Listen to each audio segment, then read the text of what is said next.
بسم اللہ الرحمن الرحیم اللہم صلی علی سیدنا و مولانا محمد و صحاب سیدنا و مولانا محمد و بارک وسلم۔ السلام علیکم ورحمۃ اللہ وبرکاتہ۔ ناظرین گرامی قدر، ARYQ TV پر حیات صحابہ رضی اللہ تعالیٰ عنہم کے بابرکت پروگرام میں میں ہوں آپ کا میزبان قاری محمد یونس قادری۔ خالق کائنات نے جب موسیٰ علیہ السلام کو امتوں کا مشاہدہ کروایا اور پھر مشاہدہ کرواتے کرواتے جب امت مصطفیٰ موسیٰ علیہ السلام نے دیکھی تو دیکھا کہ امت مصطفیٰ سے ان کے اعضاء سے نور نکل رہا ہے۔ عرض کی خالق کائنات، یہ امت بڑی پیاری ہے جس کے اعضاء سے نور نکل رہا ہے، تو عرض کی مالک یہ امت مجھے عطا کر دے۔ فرمایا موسیٰ، اے میرے کلیم، یہ امت میں نے اپنے حبیب کے لیے مختص کر رکھی ہے، تو یہ امت مصطفیٰ ہے جن کے اعضاء سے نور نکل رہا ہے۔ عرض کی مالک، اگر یہ امت مجھے نہیں دیتا تو مالک میں تیری بارگاہ میں عرض کرتا ہوں تو مجھے اسی امت میں پیدا فرما دے۔ اللہ اکبر۔ ناظرین محترم، ہم اپنے مقدر پہ ناز کریں کہ ہم اس امت میں شامل ہیں کہ جس امت میں شامل ہونے کے لیے انبیاء بھی دعائیں کرتے رہے۔ خوبی یہ قسمت کہ ہم کو وہ نبی بخشے گئے، خوبی یہ قسمت کہ ہم کو وہ نبی بخشے گئے کہ انبیاء بھی جس نبی کی آرزو کرتے رہے۔ ناظرین محترم، اس پروگرام میں ہم صحابہ کرام رضی اللہ تعالیٰ عنہم کی حیات طیبہ پہ بات کرتے ہیں اور ان کی سیرت و کردار سے ہدایت کا نور حاصل کرتے ہیں، اور عظیم ذکر جاری ہے سیدنا سلمان فارسی رضی اللہ تعالیٰ عنہ کا، جو رازدان مصطفیٰ ہیں، جن کی بابت میرے آقا نے فرمایا کہ یہ میرا سلمان وہ ہے کہ جس کی طالب خود رب کائنات کی جنت بھی طالب نظر آتی ہے، جن کے دل کے بارے میں میرے آقا کریم نے فرمایا یہ اس کا دل نور ایمان سے منور ہے۔ سامعین محترم، سیدنا سلمان فارسی رضی اللہ تعالیٰ عنہ کا شمار جنہوں نے اپنی ساری دولت نبی کے نام پہ قربان کر دی، اپنے پاس زندگی میں کچھ نہ رکھا، ساری زندگی آپ کے گھر کے حالات یہ تھے کہ صرف آپ کے پاس ساری زندگی صرف 3 برتن آپ کے پاس موجود رہے۔ جو کچھ تھا آپ نے، اگر گورنر بھی بنے، امیر مدائن بھی بنے، تو آپ کے پاس کچھ نہیں تھا، بلکہ آپ جب بازاروں میں چلتے تو لوگ آپ کو امیر نہیں سمجھتے تھے۔ آپ کا حلیہ ایسا تھا، آپ کا لباس ایسا تھا، یہ ہمارا سامان اٹھاؤ اور ہمارے گھر میں پہنچا دو، تو راستے میں پتہ چلتا ہے یہ تو امیر ہے، یہ تو گورنر ہیں، تو جناب وہ معافی مانگتے، معذرت کرتے، شرمندہ ہوتے، تو فرماتے نہیں، مجھے اس میں خوشی ہے کہ میں کسی کے کام آ جاؤں۔ سامعین محترم، آپ اندازہ لگائیں کہ اس قدر رب کائنات نے آپ کی عظمت کو بیان فرمایا کہ جس کی صحبت میں بیٹھنے کے لیے رب کائنات قرآن اتارے۔ اللہ اکبر۔ فرمایا پیارے، وَاصْبِرْ نَفْسَكَ مَعَ الَّذِينَ يَدْعُونَ رَبَّهُمْ بِالْغَدَاةِ وَالْعَشِيِّ يُرِيدُونَ وَجْهَهُ۔ فرمایا حبیب، آپ انہی لوگوں میں جلوہ فرما رہے ہیں جو ہر وقت اللہ کے مکھڑے کے طلبگار ہیں اور صبح و شام اللہ کی پاکی بیان کرتے ہیں۔ یہ سلمان فارسی رضی اللہ تعالیٰ عنہ کی عظمت میں رب کائنات نے قرآن کی اس نص کو نازل کیا۔ جناب اسی پہ ہم بات کریں گے اور اسی ذکر سے اپنے قلوب کو منور کریں گے، اور اس ذکر جمیل کے لیے ہمارے ساتھ جلوہ فرما ہیں انتہائی محترم اور وہ عظیم شخص کہ جب وہ بولتے ہیں تو الفاظ بھی ان کے سامنے ہاتھ باندھ کے کھڑے ہوتے نظر آتے ہیں۔ عظیم کالم نگار ہیں جناب پروفیسر رضا الدین صدیقی صاحب۔ السلام علیکم ورحمۃ اللہ وبرکاتہ۔ وعلیکم السلام ورحمۃ اللہ وبرکاتہ۔ صدیقی صاحب قبلہ، بڑی خوبصورت باتیں ہو رہی ہیں اور مسلسل 5-6 پروگرام ہم نے کر لیے، اور پھر غزوات میں ہوتے ہوئے پھر سرکار دو عالم کی صحبت، پھر آپ کا وہ طویل سفر ہے مجاہدے کا، والذین یعنی جاہدوا فینا لنہدینہم سبلنا والا، کہ آپ نے ایک طویل مجاہدہ کیا، طویل سفر کیا۔ تو پھر اس کے بعد سرکار دو عالم کی ظاہری حیات کے بعد دور صدیقی آیا، دور فاروقی آیا، دور عثمانی آیا، دور علوی آیا، تو ان کی سنگت میں بھی غزوات میں آپ شامل رہے۔ میں چاہتا ہوں کہ یہ ماہ مقدس جو ہے اس کو نسبت تاجدار صداقت کے ساتھ ہے، سیدنا صدیق اکبر رضی اللہ تعالیٰ عنہ کے ساتھ ہے۔ پروگرام کا آغاز کرنا چاہوں گا کہ دور صدیقی کے اندر آپ کی کیا خدمات، کیا کارنامے آپ نے ادا کیے۔ بسم اللہ۔ بسم اللہ الرحمن الرحیم۔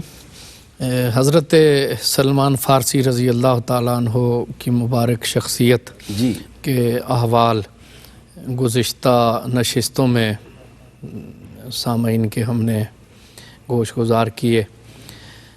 نبی کریم صلی اللہ علیہ وآلہ وسلم کی مبارک شخصیت سے آپ نے دین کا ایک مکمل شعور حاصل کیا. سبحان اللہ. اور نبی کریم صلی اللہ علیہ وآلہ وسلم نے جو دین کا ایک حرکی تصور دیا، آج ہم ایک لفظ انقلابی تصور استعمال کرتے ہیں، ایک حرکی، فعال اور انقلابی تصور. حضرت سلمان فارسی رضی اللہ تعالیٰ عنہ کی زندگی میں، ان کے افکار، نظریات اور تعلیمات میں اس کا ایک گہرا شعور نظر آتا ہے. سبحان اللہ. انہوں نے دین کو پورے شعور کے ساتھ سمجھا. بے شک. ان کی اپنی طبیعت کا جو رجحان ہے یہ زہد و تقوی کی طرف ہمیں نظر آتا ہے، لیکن زہد و تقوی کے رجحان کو وہ رہبانیت کی طرف نہیں لے گئے. اللہ اکبر. اکثر لوگ جن کی طبیعتوں میں تکشف ہوتا ہے یا زہد و تقوی کی طرف، عبادت و ریاضت کی طرف جن کا میلان ہوتا ہے، وہ رہبانیت کی طرف چلے جاتے ہیں، اور وہ جو زندگی کے معمولات ہیں ان کو وہ کم اہمیت دیتے ہیں. جی. حضرت سلمان فارسی رضی اللہ تعالیٰ عنہ کی شخصیت میں جو چیز کمال درجے کی متاثر کرتی ہے اور جسے اس دور میں ہمیں بہت گہرائی سے سمجھنے کی ضرورت ہے، اور وہ یہ ہے کہ نبی کریم صلی اللہ علیہ وسلم کی زندگی سے انہوں نے توازن کے تصور کو اخذ کیا ہے. کیا کہنے ہیں. آج یہ تصور نہ سمجھنے کی وجہ سے ہمارے معاشرے میں بہت ساری ابتری ہے. جی. کچھ لوگ جو ہے وہ رہبانیت کی طرف مائل ہیں، کچھ لوگ تشدد کی طرف مائل ہیں، جی. اور کچھ لوگ بالکل آوارگی کی طرف مائل ہیں. صحیح. لبرلزم کے درمیان اور ایک تشدد کے درمیان میں اس وقت جو مسلمانوں کا سب سے بڑا امتحان ہے وہ ہے نقطہ توازن کو اور نقطہ اعتدال کو تلاش کرنا. صحیح. اور دین کو اپنی پوری تابانیوں کے ساتھ ایک زندگی گزارنے کا لائحہ عمل کے طور پہ پیش بھی کرنا اور اسے اختیار بھی کرنا. بدقسمتی سے ہم بھی دین کو رسومات سمجھنے لگے ہیں.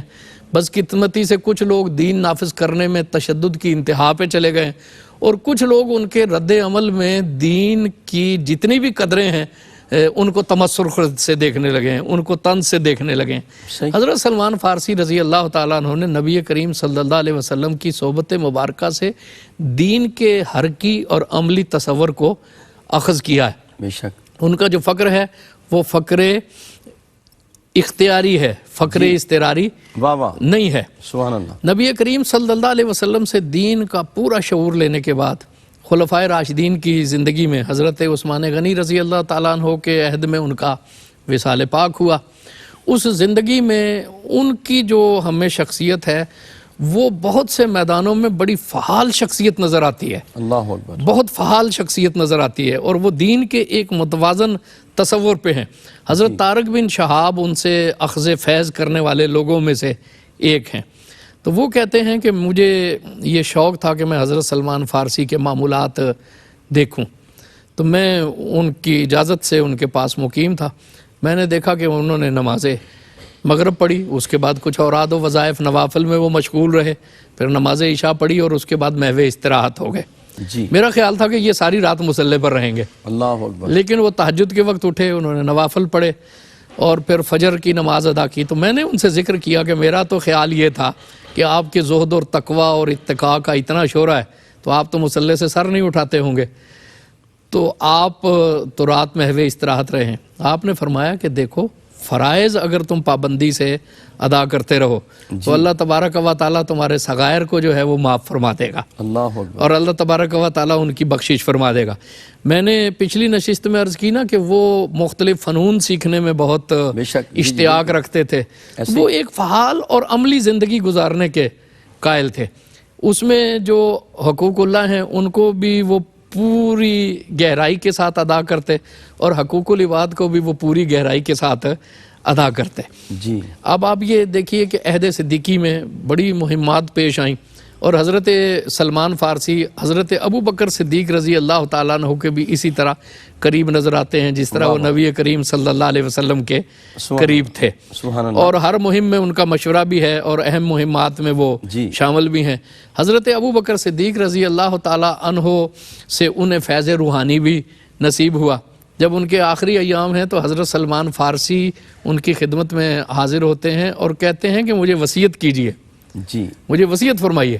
حضرت ابو بکر صدیق رضی اللہ تعالیٰ عنہ نے کہا کہ سلمان، آنے والے وقت میں فتوحات بہت زیادہ ہونے والی ہیں اللہ اکبر، اور اموال کی اور آسائشوں کی کثرت مسلم معاشرے میں ہونے لگی ہے. جی تو دیکھنا کہ نبی کریم صلی اللہ علیہ وسلم کی سیرت کو فراموش نہ کر دینا اور دنیا میں جو ہے وہ مشغول نہ ہو جانا اور منہمک نہ ہو جانا.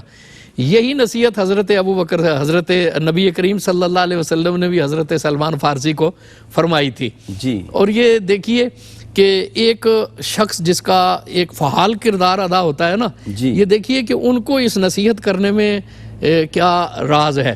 نبی کریم صلی اللہ علیہ وسلم کی نظر کیا دیکھتی ہے، کہاں تک دیکھتی ہے.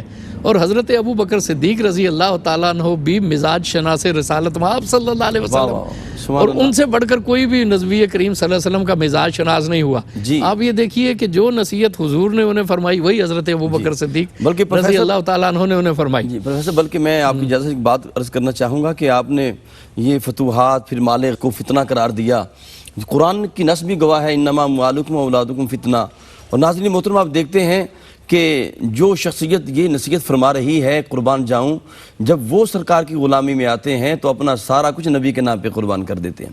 پھر آپ دیکھتے ہیں کہ ایک موقع پر جب کریم آقا نے فنڈ ریزنگ کا کہا گیا اور تبوک کا غالباً موقع تھا، تو کریم آقا علیہ السلام نے فرمایا او اللہ کی راہ میں مال دو. تو قربان جاؤں سب نے مال دیا. اور عمر فاروق رضی اللہ عنہ کہتے ہیں کہ ابو بکر جو بکر ہیں یعنی پہل کر جانے والے ہیں ہر کام میں، تو آج میں ان سے سبقت لے جاؤں گا.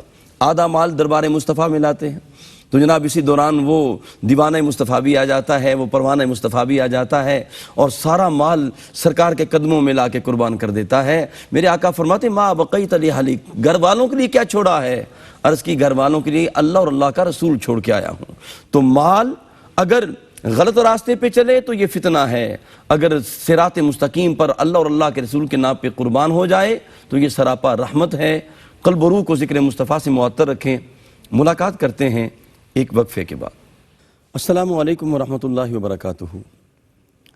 ناظرین محترم، حیات صحابہ رضی اللہ تعالیٰ عنہم کے بابرکت پروگرام میں آپ شامل ہیں اور عظیم صحابی رسول، مقرب بارگاہ مصطفیٰ، محبوب مصطفیٰ سیدنا سلمان فارسی رضی اللہ تعالیٰ عنہ کا حسین ذکر جاری ہے.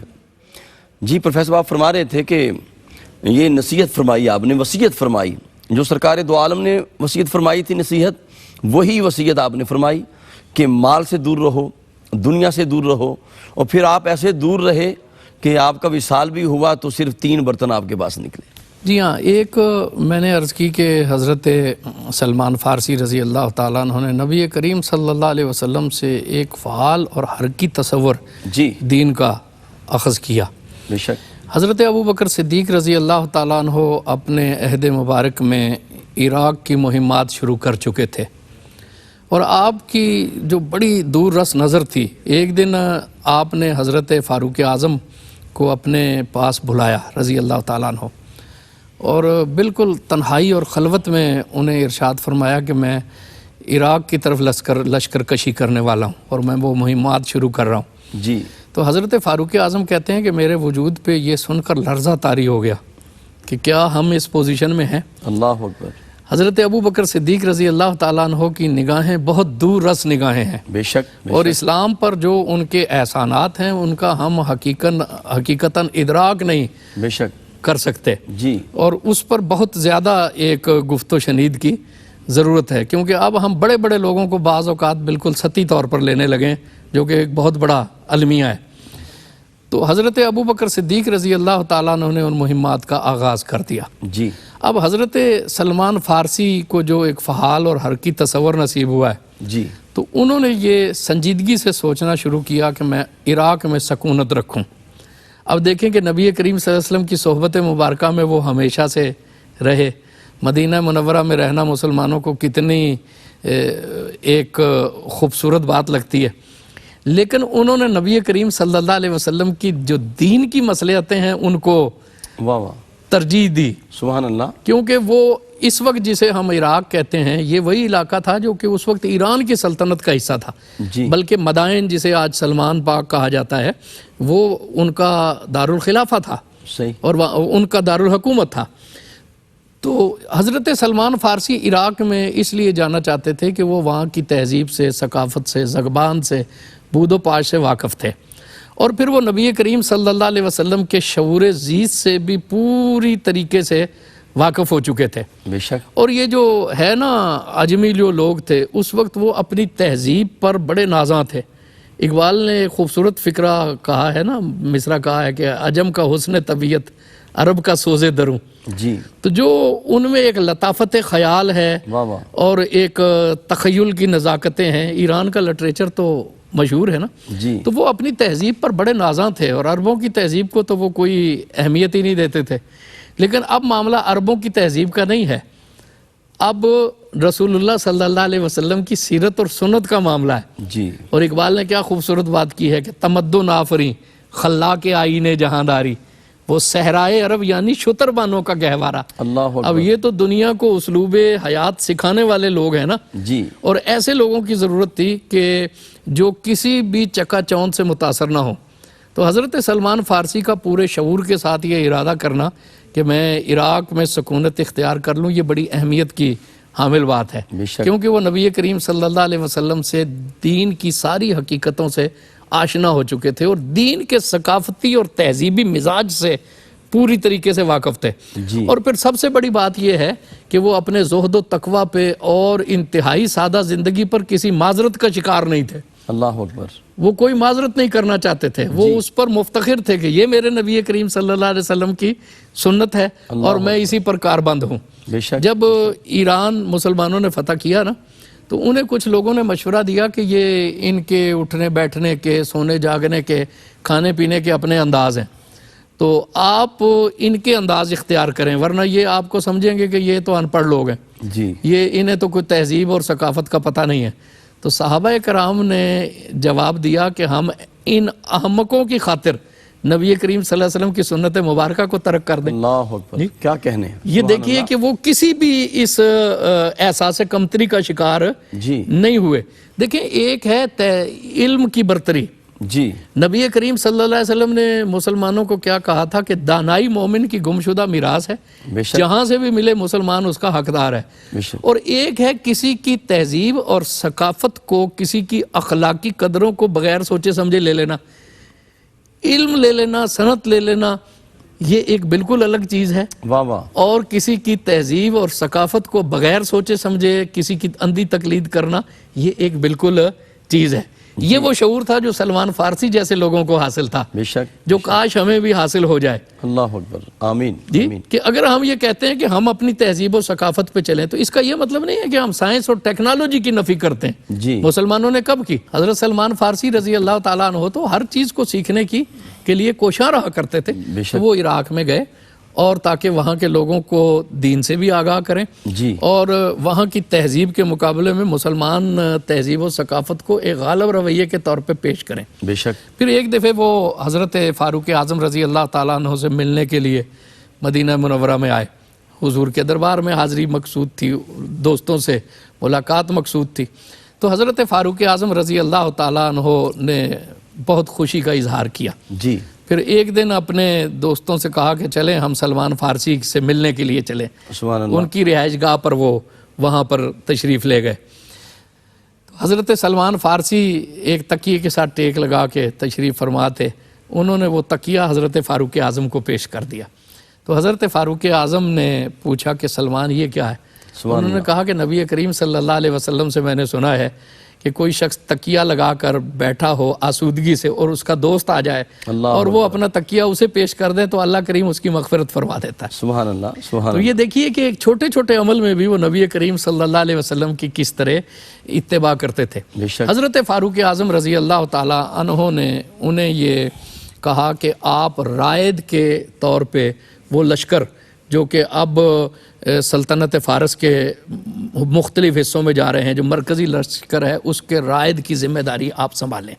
رائد کی دو ڈیوٹیاں تھیں. ایک تو بسا اوقات وہ ہراول دستے کے طور پہ آگے پیش قدمی کرتے تھے اور دوسری اس کی ذمہ داری یہ تھی کہ وہ جو اموال ہیں، لنگر ہے، کھانے پینے کے جو معاملات ہیں، ان کی نگہداشت کریں.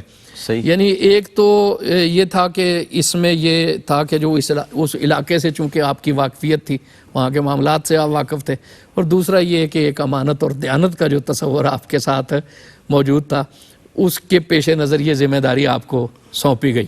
جی۔ حضرت سعد ابن ابی وقاص رضی اللہ تعالیٰ عنہ اس لشکر کے قائد ہیں جو کہ ایران کی طرف پیش قدمی کر رہا ہے، جی، اور حضرت سلمان فارسی کا پھر ان مہمات میں بڑا فعال کردار نظر آتا ہے۔ آپ کسی بھی شہر کی طرف مسلمان جب آگے بڑھتے تو آپ پہلے جا کر ان سے مذاکرات کرتے، اللہ، اور جس طرح نبی محتشم صلی اللہ علیہ وسلم کا طریقہ ہے ان کو دین کی دعوت دیتے، جی، اور پھر انہیں کہتے کہ اگر دعوت نہیں دینی تو رعایا کے طور پر آپ ہمارے ساتھ آ جائیں، جزیہ دیں۔ جی، جزیہ ایک ایسا آپ یوں کہیں کہ معصول تھا جو کہ مسلمان لیا کرتے تھے کسی کی عزت، عصمت، جان مال کی حفاظت کے لیے۔ اللہ اکبر، یہ کوئی ظالمانہ ٹیکس نہیں تھا، جی، ظالمانہ ٹیکس نہیں تھا۔ کبھی کسی نشست میں موقع ملا تو اس کی وضاحت ہوگی، کیونکہ دیگر موضوعات میں ہم چلے گئے تو حضرت سلمان کی شخصیت کے بہت سے پہلو ابھی رہتے رہ ہیں۔ جائیں گے۔ تو آپ جا کر ان سے مذاکرات کرتے، اور پھر تیسری صورت میں آپ یہ کہتے کہ پھر ہم آپ سے جنگ کریں گے، اور اگر وہ دونوں شرائط نہ مانتے، اکثر تو ایسے مہمات ہیں کہ جس میں آپ سے انہوں نے آپ کی دعوت پہ اسلام قبول کر لیا، یا پھر دوسری شرط پہ وہ آ گئے، کیونکہ اس خوش اسلوبی سے اور متانت سے اور سنجیدگی سے اور کمال اخلاق کے ساتھ آپ گفتگو کیا کرتے تھے کہ لوگ قائل ہو جاتے تھے۔ صحیح، جیسے عرض کی گئی کہ آپ کے مزاج میں تحمل بہت تھا، بے شک، آپ کسی صورت میں جو ہے وہ غصے میں نہیں آتے تھے جب تک کہ کوئی شریعت کا معاملہ نہ ہو، حدود اللہ کا معاملہ نہ ہو، تو ہر بات کو، کڑوی سے بھی کڑوی بات کو آپ برداشت کر لیا کرتے تھے۔ تو جب دو گروہوں کے درمیان مکالمہ ہوتا ہے تو بہت سی صورتحال آتی ہے۔ تو حضرت عمر رضی اللہ تعالیٰ عنہ کی جو شخصیت ہے نا، اس میں مردم شناسی کا کمال کا پہلو ہے۔ کیا کہنے، جسے بھی آپ نے جو ڈیوٹی دی ہے نا، وہ اس ڈیوٹی پہ نگینے کی طرح فٹ نظر آتا ہے۔ تو حضرت سلمان کو آپ نے رائد بنایا کہ وہ جا کر پہلے ہراول دستے کے طور پہ مکالمات کرتے ہیں، مذاکرات کرتے ہیں۔ اکثر وہ مذاکرات میں ہی شہر جو ہے وہ لے لیتے تھے، اللہ اکبر، اللہ، لوگ اسلام لے آتے تھے، یا پھر وہ مسلمانوں کی رعایا بن جایا کرتے تھے۔ اور پھر آپ اگر وہ نہ مان رہے ہوں تو آپ لشکر والوں کو کہتے تھے کہ 3 دن جو ہے وہ صبر کرو، جی، اور 3 دن انتظار کرو۔ انہیں کہتے تھے کہ میاں جنگ سے پہلے 3 دن سوچ لو۔ اللہ، تو آپ یہ دیکھیے کہ مسلمان جنگ بھی کرتے ہیں تو کس حسن اخلاق کے ساتھ کرتے ہیں، اور کوئی مسلمان وہ دہشت گردی نہیں کرتے، کوئی مسلمان وحشت کا ایک نشان بن کر نہیں آتے۔ پھر اللہ تبارک و تعالیٰ نے قادسیہ میں مسلمانوں کو ایسی فتح دی کہ جس کے بعد ایران کی وہ سلطنت کی تو کمر ہی ٹوٹ گئی۔ جی، پھر اللہ تبارک و تعالیٰ نے مسلمانوں کو مدائن کا اللہ اکبر، تاج بھی دے دیا، جی، اور کسرا کی وہ سلطنت، وہ قصر ابیت جو حضرت سلمان فارسی نے نبی کریم صلی اللہ علیہ وسلم کی صحبت میں اس چمکتی ہوئی تجلی میں دیکھے تھے، جی، خندق وہ کے موقع قصر پر، ابیت جو ہے وہ مسلمانوں نے فتح کر لیا۔ سبحان اللہ، اور اس میں کیا تھا کہ جب ایرانیوں نے دیکھا کہ اب یہ مدائن میں داخل ہو جائیں گے تو انہوں نے پل توڑ دیا۔ جی، جب پل توڑ دیا تو پھر حضرت سعد ابن ابی وقاص نے حضرت سلمان فارسی سے مشورہ کیا اور کہا کہ یہ ہم دریا کو جو ہے سیر کر نہیں لیں گے۔ حضرت سلمان فارسی نے کہا کہ یہ رسول اللہ کی امت ہے، اللہ اکبر، اللہ تبارک و تعالیٰ نے مظاہر فطرت اس امت کے لیے مسخر کر دی ہیں، سبحان اللہ، ہمیں کوئی گھبرانا نہیں چاہیے۔ اور حضرت سلمان فارسی نے کہا کہ خدا کی قسم ہم اس دریا سے کامیاب و کامران پار اترنے میں کامیاب ہو جائیں گے۔ واہ واہ، گرمی کے دن تھے، دریا پوری طغیانیوں میں تھا، جی، لیکن سلمان فارسی وہی ہے نا، حضور نے فرمایا تھا کہ بہت سے ایسے لوگ ہیں جن کا لباس تمہیں پراگندہ محسوس ہوتا ہے، جن کے تمہیں طبیعت میں شکستگی محسوس ہوتی ہے، لیکن اگر وہ قسم کھا لیں تو اللہ رب العزت ان کی قسم کو ضرور پورا کرتا کیا ہے۔ کہنے، اس موقع پر جبکہ دریا اپنی طغیانیوں میں تھا، حضرت سلمان فارسی نے قسم کھائی کہ اللہ کی قسم ہم دریا سے پار اتر جائیں گے۔ پل ٹوٹ گیا ہے تو کیا ہے، مسلمانوں نے جو ہے وہ گھوڑے دریا میں دوڑا دیے، دشت تو دشت ہیں دریا بھی نہ چھوڑے ہم نے، کیا کہنے، بحر ظلمات میں دوڑا دیے گھوڑے ہم نے۔ جی جب مسلمانوں نے یہ گھوڑے، اور یہ گفتگو جاری ہے اور وفا بھی حائل ہے، اور خاص طور پہ ناظرین محترم جو قبلہ پروفیسر صاحب نے بات فرمائی ہے، اور آپ جب مذاکرات کرتے اور ان سے بات کرتے اور وہ جزیہ پہ وہ بات مان کے رایا میں شامل ہو جاتے، تو ایک بات کیونکہ ہم اپنے پلیٹ فارم سے یہ بات واضح کرنا چاہتے ہیں کہ مسلمان جس طرح اقلیتوں کی حفاظت کرتا ہے کوئی بھی مذہب نہیں کر سکتا، کسی کے پاس وہ اصول نہیں ہے جو اصول محمد عربی نے بیان فرمائے ہیں۔ تو آپ اندازہ کریں کہ مسلمان اقلیتوں کی بھی حفاظت فرماتا ہے۔ تو جناب یہ دین سراپا امن ہے، سراپا محبت ہے۔ قلب و روح کو ذکر مصطفیٰ سے معطر رکھیں۔ ملاقات کرتے ہیں ایک وقفے کے بعد۔ السلام علیکم ورحمۃ اللہ وبرکاتہ۔ ناظرین محترم، حیات صحابہ رضی اللہ تعالیٰ عنہم کے بابرکت پروگرام میں آپ شامل ہیں اور ہمارے ساتھ عظیم علمی شخصیت جناب پروفیسر رضا الدین صدیقی صاحب جلوہ فرما ہیں۔ سیدنا سلمان فارسی رضی اللہ تعالیٰ عنہ آپ کے مواخاتی بھائی جو ہیں، اسلامی بھائی جو ہیں، حضرت ابو درداء رضی اللہ تعالیٰ عنہ ہیں۔ تو ایک مرتبہ آپ جلوہ فرما تھے اور ہنڈیا پک رہی تھی اور آپ دونوں صاحب جلوہ گر ہیں اور ہنڈیا کے اندر سے کچھ ذکر الہی کے اوراد وہ آوازیں آ رہی تھیں اور آپ بڑے حیران ہوئے۔ ابو درداء رضی اللہ تعالیٰ عنہ نہ صرف وہ آواز بلند ہوئی بلکہ ہنڈیا اتنا ذکر الہی اس میں بلند ہوا، اللہ کا ذکر ہوا، وہ ہنڈیا چولہے سے نیچے گری، الٹی ہو گئی لیکن کوئی چیز نہ گری، پھر اپنے مقام پہ آ گئی۔ تو ابو درداء کہنے لگے اے سلمان، آپ نے یہ عجیب منظر نہیں دیکھا کہ یہ ہنڈیا بھی ذکر الہی کر رہی ہے؟ فرمایا ابو درداء تو نے جلدی کی ہے، اگر تو خاموش رہتا تو اللہ کے اور قدرت کے مظاہرے تو دیکھتا۔